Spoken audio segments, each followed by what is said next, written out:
I should have driven away the moment I saw the same truck waiting at 3 different gas stations, hundreds of miles apart. But by the time I realized it wasn't a coincidence, I was already too far from anyone who could help me. 3 years ago, I took a solo road trip across the American Southwest. I wanted silence, a bad breakup, too many sleepless nights, too much noise in my head. The desert seemed like the perfect place to disappear for a while. For the first few days, everything was normal. Long highways, endless red rock formations, small towns that looked abandoned even when people lived there. Then I noticed the truck, an old white pickup, rust along the doors, one cracked headlight. I first saw it parked outside a gas station in New Mexico. A man sat inside. I couldn't see his face because of the windshield glare. I didn't think much of it. People travel, people stop at gas stations. Nothing strange about that. 4 hours later, I stopped again. Same truck, same cracked headlight, parked near the edge of the lot. The driver was still sitting inside, watching. A chill ran through me. Maybe it was another truck. Maybe I was imagining things. I filled up and left. The truck stayed behind. At least that's what I thought. Night fell sooner than expected. The highway became emptier. The radio signal faded into static. I drove for nearly an hour without seeing another vehicle. Then, headlights appeared in my rearview mirror. Far behind me, steady, unmoving, following. The white truck. I told myself it was just using the same highway, but every time I changed speed, it changed speed too. Every time I switched lanes, it switched lanes. The distance never changed, not closer, not farther, just there, watching. Around midnight, I reached a tiny roadside motel, the kind with flickering neon signs and 6 rooms. I checked in and hurried inside. The truck never entered the parking lot. That helped me relax.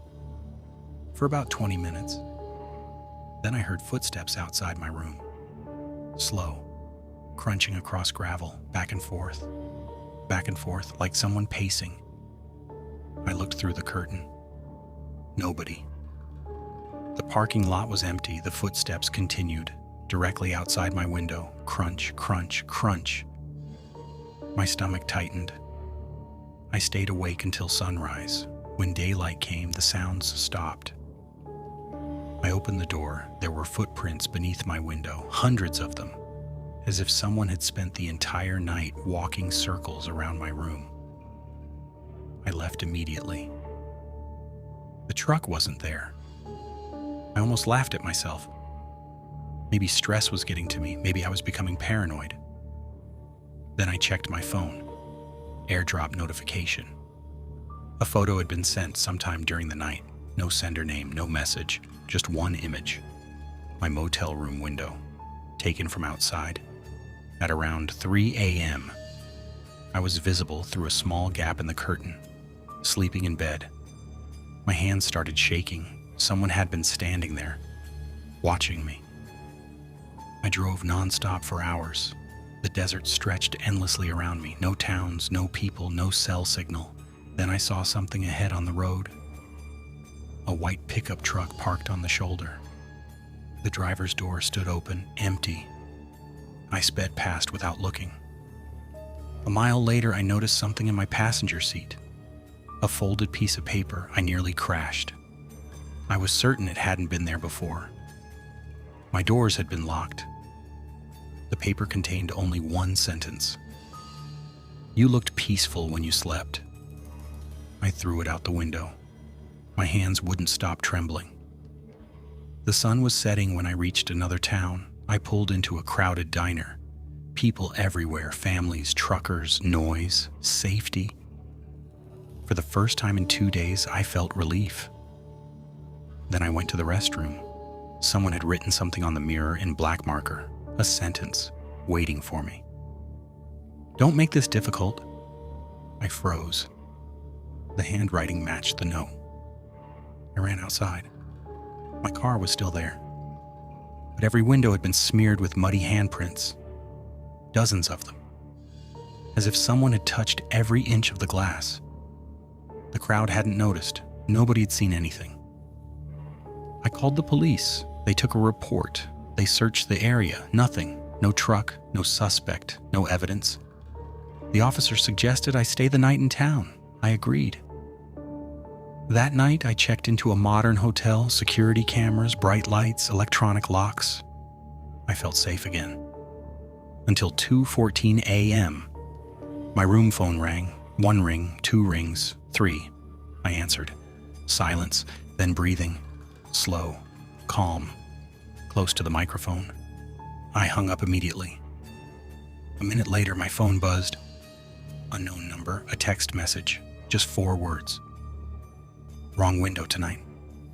My blood turned cold. I rushed to the curtains. Across the parking lot stood the white truck, motionless beneath a streetlight. The driver's seat was empty. I looked away for 1 second.